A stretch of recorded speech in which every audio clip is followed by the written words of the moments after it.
What's up, guys? We're back. It's All-Star Weekend, and unfortunately, we are not in LA. Kyle Collinsworth, BYU alumnus and 26-year-old NBA rookie, will not be there either, though he recently signed a 3-year contract with the Dallas Mavericks and has been playing some big minutes for them. Anyway, back here in the college ranks, we are taking no breaks, and we have a jam-packed schedule coming up for you. BYU men's basketball survived to win in overtime against San Francisco last weekend, getting their 20th win of the season. They'll take on Pepperdine and San Diego on the road this weekend. Women's hoops also went to overtime against San Francisco on Saturday, but couldn't come away with the win. They will play Pepperdine San Diego as well this weekend, but they'll be here at the Marriott Center. Men's volleyball opened conference play with a 3-1 victory over number 14 USC. Brendan Sander won multiple Player of the Week awards after leading the team in kills in both matches. The team stays on the road to take on number 10 Grand Canyon for the first time ever, and also Concordia Irvine. BYU baseball opens its season this Friday in California, taking on CSUN. The Cougars were picked number 1 in the preseason WCC coaches poll, favored to win another conference championship. Softball struggled in their opening weekend, winning just one of their 5 games. They look to bounce back this weekend at the Marucci Desert Classic in Las Vegas. Number 19 Gymnastics fell to Southern Utah at home despite matching their high score of the season. They'll return home to take on number 10 Denver and Southern Utah once again at the Smithfield House Friday at 7. We have an interview with their coach, Guard Young, coming later up in the show. So let's chat about volleyball real quick. They've got a number 7 national ranking. Opened up conference play with a nice win, like I said, over number 14 USC. Looks like things are kind of starting to come together after some rough, early weeks this season. And best of all, this was the first weekend that Brendan Sander actually looked like himself out there on the floor. I know he was dealing with some soreness and was held out of some practices early in the season. But with him and freshman Gabby Garcia-Fernandez leading the way at full health, this BYU team looks pretty scary. What are your thoughts on them so far, Josh? Yeah, no, a fully healthy BYU team, like you said, could definitely make some noise. Right now they're sitting 8-4 overall, ranked 7th, 1-0 in the conference in the MPSF. And they're actually 4-2 at home, 4-2 on the road, so perfect split there. If they can string some wins together, like you said, if Sander can come in and just be that presence and help this team just right the ship, especially getting into conference play, it's a perfect time to get it together. With basketball, people always talk about it doesn't matter how you're playing in January, come March, how are you doing? Exactly. This is kind of that same point for volleyball where if they can start stringing some wins together, maybe climb back up the polls a little bit, and they'll have good chances, with the MPSF to make some good impressions. They will still play number 10 Grand Canyon this week. You've got Stanford, UCLA on the schedule as well, and then they'll head to Hawaii in March to play Penn State. They get a rematch with Lewis and Hawaii, and then USC for a second time to start that second run through the MPSF. And so they can string together those wins. To me, the biggest thing is their serving has been that make or break thing. Giving up those free points is just tough, and when your star players aren't at 100%, it's those little things that can make a big difference. So if they can pull it together, get those serves in, string some wins together, they could really be a threat come the end of the season. Right. I was checking out some NCAA volleyball stats, and BYU, like you mentioned, maybe struggles a little bit with serving. They're not even in the top 50 in aces per set, and also their hitting percentages are not maybe where they need to be. However, individually, we've got some star players, both Fernandez and Sander, both in the top 20 in the nation in kills. Fernandez as a freshman is number 7 in the country, and Sanders at number 19. But I imagine, as he continues to play consistently, he'll probably steadily go up in those rankings as well.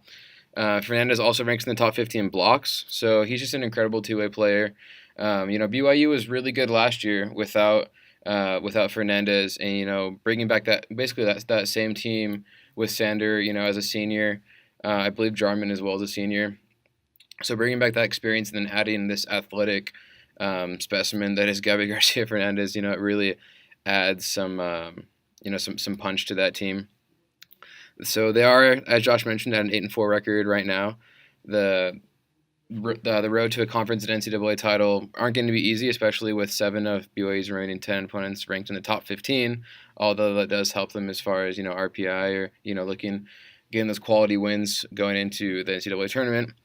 Strong play from Fernandez and Sander, along with a strong supporting cast, like I mentioned with Jarman and Durkin. Durkin's in the top 10 in assists in the country right now, so he really solid right there as well. That whole kind of squad will give the Cougars good chances to make some noise. Men's basketball had a fun overtime game last week against UCF that probably should not have been as close as it was, but it did result in BYU's 20th win this season. This is the 13th year in a row BYU has reached the 20-win threshold, doing so every year under Dave Rose. The question was brought up, however, does 20 wins really mean that much anymore, especially when most teams are playing almost 35 or more games a year? What do you think about that, Josh? Yeah, I mean, I threw that question out on Twitter and got some interesting responses. And, it hit me. It was like, that's kind of been the benchmark for the past, 15, 20 years. Like, you can get to that 20-win mark. That was a successful season. Like, you're on the up and up if you hadn't been reaching that, and you're consistent if you got there. But looking at it, like you said, teams are playing upwards of 35 games a year. So really, you can be 20 and 15, so pretty close to 500. And people throw out that 20-win benchmark as the key way to see how your program's doing. If you remember, this BYU team hasn't made the tournament in years with that 20-win record, and so I personally feel that it needs to be thrown out. It's good, but being able to get to the big dance and win there, or even for BYU, get some wins in the conference tournament would be, to me, a better show of how this team is progressing and what they've done. Because as nice as it is to say, over the last 10 years we have over 200 wins, it hasn't translated to anything in the postseason. Right, so like you mentioned, maybe success in the WCC tournament is a better benchmark of success. I would say getting to the NCAA tournament every week is a pretty good indication that your program is doing well. 8 out of Coach Rose's 13 seasons, we've gone to the NCAA tournament, so it's not impossible. And BYU Athletics repeatedly states that their goal is to be nationally relevant. So what better way to be nationally relevant than to be in the NCAA tournament every year? Like you mentioned, I think to get to the tournament, a lot of times you do have to do well in the WCC tournament. And also, I mean, we've talked about this before. Can the WCC be a three bid conference, a conference that can get 3 teams into the NCAA tournament? And I kind of doubt it, honestly. I think really what's kind of set BYU apart these past few years as a non-tournament team has been the fact that they haven't been able to beat St. Mary's and Gonzaga. It's kind of funny because I'm not as worried about the loss to LMU, because in the past when BYU went to the NCAA tournament in 2014, 2015, they always had a couple of kind of, whoa, where did that loss come from? Why did they lose to Pepperdine, or why did they lose to LMU, right?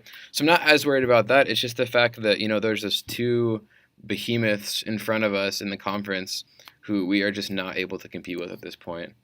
Go ahead. No, it's definitely been a struggle. BYU's last conference tournament championship came in 2001. They won 1 conference tournament in the Mountain West. They won 2 in the WAC. The WAC only had it from 84 onward, so BYU only had about 15 years of conference tournament play there, but only 2 titles out of that. 1 out of the 11 years in the Mountain West, and they've yet to win the WCC tournament. And looking at it, like you said, it always comes down to, barring that fluke year, 2013, where BYU bowed out to San Diego in the quarterfinal. It's been, Gonzaga, San Diego, Gonzaga, St. Mary's that have eliminated the Cougars. So, and last year a 31-point blowout, and the Cougars weren't even in that game. So, definitely want to see some more success there. And like you said, with those 2 ahead, St. Mary's, Gonzaga, they're usually locks for an at-large worst-case scenario. One of them obviously would have to lose in the conference tournament. But if BYU can get in there and make noise, that one is a huge resume booster for Selection Sunday. If they're coming in on the bubble and you can take down Gonzaga or St. Mary's, that's going to help your resume. Right now, the Cougars bubble, to me, is already popped. Yeah. It's win or bust in Vegas, and I just don't have a lot of faith going in there. It's 17 years since they've done anything in Vegas. Exactly. No kidding.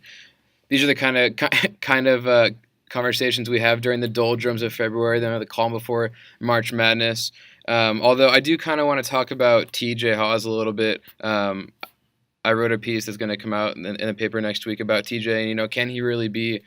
If with his improved play, does BYU have a big three? That's kind of the question, right? Are those three, Elijah Bryant, Yoeli Childs, and TJ, consistent enough, and can they put out the offensive output, I guess, to have BYU be successful in the tournament? Because I think going into the WCC tournament, we can probably win one game with Yoeli scoring 25, 30 points, right? And we can probably win one other game with Eli scoring 30 points. But you have to win 3 games in a row in the WCC tournament to win that. And so I really think, we need TJ to be that guy who can come through and score, like he did on Saturday. He scored 26 points against San Francisco, knocked down important free throws, made really important plays, hit a 3 with a few minutes left to go in regulation to get the Cougars back in that game. So we need him to be able to, score 20-plus points in the tournament in order to get that third win, make noise in the tournament. So is TJ Haws' recent play gonna stick, Josh? You think that those numbers, scoring 20+ a game, is that realistic of an expectation for him? I like how you said, consistency is the key there. We've seen that all 3 of those players are capable of putting out an MVP performance on an individual game basis. But yeah, it needs to be a team effort from here on out, especially when you get down to Vegas for the tournament. St. Mary's and Gonzaga both know how to shut down any one of those players, and they have the personnel to do it. Right. And so if we get there, and most likely it would be a semifinal matchup with Gonzaga, and then a win there would lead to a final appearance against St. Mary's. So first with the Zags, you have to be able to have Elijah and or TJ with the Yoeli. You can't have one try to take on the whole role. Right. Just because the Bulldogs will be able to shut that down. And so I think that, like you said, it's got to be a big 3. Like even a big 2 essentially isn't going to be enough, in my opinion, to take down these teams. You really need all 3 to step up. So if they can stay consistent and really force these teams to adjust their game plan, because right now, if I was St. Mary's or Gonzaga preparing for the tournament with BYU, I'd say you shut down Yoeli to start, and then you see who tries to pick up the slack, if it's Elijah or TJ. And if then you can shut down either one of those, there's not a lot of threat from the Cougars offense right now. So, but then you add in that extra element with, okay, let's say they shut down TJ, and Elijah takes over and can drive and be a threat from the perimeter. This team has a fighting chance against anyone. Totally. Yeah, I mean, the one positive thing you can maybe take out of Saturday's game is that TJ and Elijah, both hit big shots, which doesn't happen very often. Usually, it's one or the other. Either it's TJ's game or it's Eli's game. Luckily, in this last game, Eli hits the 3 to tie it, send it to overtime. TJ had hit a shot previous to that to bring them within like 3 or 4 or 5, I think, and then TJ hit the free throws to kind of seal the game.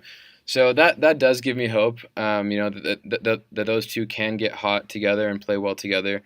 And then, like you said, if we can just keep Yoeli efficient in the post, he always goes in with those little floater shots sometimes, and you just want to be aggressive and get to the rim. So if you can keep that going, let's be honest, he's not going to get in foul trouble. Yoeli he does not get in foul trouble very easily. I think he's still averaging like less than 3 fouls a game, which is incredible. So I do have high expectations for the team. I think they can do it. So yeah, we'll see how they do in these last couple of games leading up into the tournament. Next up, we've got Universe reporter Courtney Tetjin, who is going to interview BYU Gymnastics head coach Gard Young, discussing how the Cougars have been able to become nationally relevant this year. Okay, so a couple of things we've done is we train year-round, and that's something that was very new to this team. Year-round training. They would take the summers off. In summer, the NCAA only allows me to train kids 140. Well, it's 140 days out of the year. Yeah, even we take away the meets. 144 minus 13 meets. 131 days. Okay. So I can only have practice 131 days a year. Got it. And so the rest have to be voluntary. So kind of on them. And on them. Yep. And so the one thing we've done the past 2 years, and Okay. we've kept the gym open all summer. And even though it's voluntary, they're not required to be here. Most chose to stay. And That train. helps a lot, though. And so right then, it just kept them learning new skills, because you have to do at least high enough skill level to compete with the higher teams. Yep. And so this year we're doing all E dismounts off of bars, which is the hardest level of difficulty on dismounts, which is something we haven't done. We have 3 kids out of 6 doing E passes on floor, and so again, Higher level gymnastics, and that's one reason why we're having success. Perfect. With the scores. Higher level gymnastics. And that stuff all gets learned in the summer. You don't learn that in the fall, and you definitely don't learn it during season. Yep. You're just trying to survive. Yeah, no, I totally So understand summer that. is so important. Perfect. And the second reason is we've brought in a lot of young freshmen over the past 2 years. So freshmen and sophomores. And these kids are, not only are they talented, but they're great workers. And they're competing, they're making lineups, they're taking spots from the upperclassmen. Do you have a lot of them? Do some of them start? Oh yeah. A lot of them start? A lot. And so it's created this environment of competition amongst themselves. Like, I don't know who's going in this weekend. We'll figure that out after today's practice. That's cool. That's like kind of cool though, when it's just kind of like, so the girls kind of push pressure themselves. Yep. Is against, the competition is against themselves. Got it. And if you build that competition high enough, then we go to other meets. It seems easier because it's less pressure to perform. I wouldn't want that. And so, and it's tricky, because you're trying to beat out your teammate to make a spot, but because it's like your friends, but you're also competing. So yeah, and so it's tricky. So we focus. So the way we combat that, we just focus on, I call it good gymnastics. Just focus on your performance. Good gymnastics will trump everything. Stop worrying about lineups. Even stop worrying about your score. Scores and placing, yeah. Yeah, stop worrying about if you even beat a team, because you don't have control of what another team will do. You don't have control of what the judges will score you, and you don't have control of where the coaches are going to put you in the lineup. Oh. We'll do what we want to do. Well, exactly what you think is best. The good gymnastics will trump all of that. And so Yep. our focus really is about performance-based and then just the technical-based. And the other thing is that I feel like we spent a lot of time over the summer fixing fundamentals. And we were making a lot of mistakes. And I think it was based on their fundamentals. And so if you improve on your fundamentals, everything else kind of works itself out. Your consistency, your performances will echo that. So that was some of the things. And then everything that we do in there is about team events. So we train them on how to hit as a team. And if there is a mistake, not to panic, and you can overcome that instead of just falling apart. So I feel like we're performing at a high level because we've trained them to perform at a high level. No, that's perfect. And then, I just have one more question for you. Do you guys have kind of like future plans or future goals as a team, or where you want to be? Well, I'm not going to be happy until we win a national championship. That's probably the perfect answer. For national championships, I was an assistant coach at Oklahoma. Okay. I want to win one at Oklahoma. That's why I did it. That's awesome. Okay, perfect. Thank you for your time, Coach. Yeah.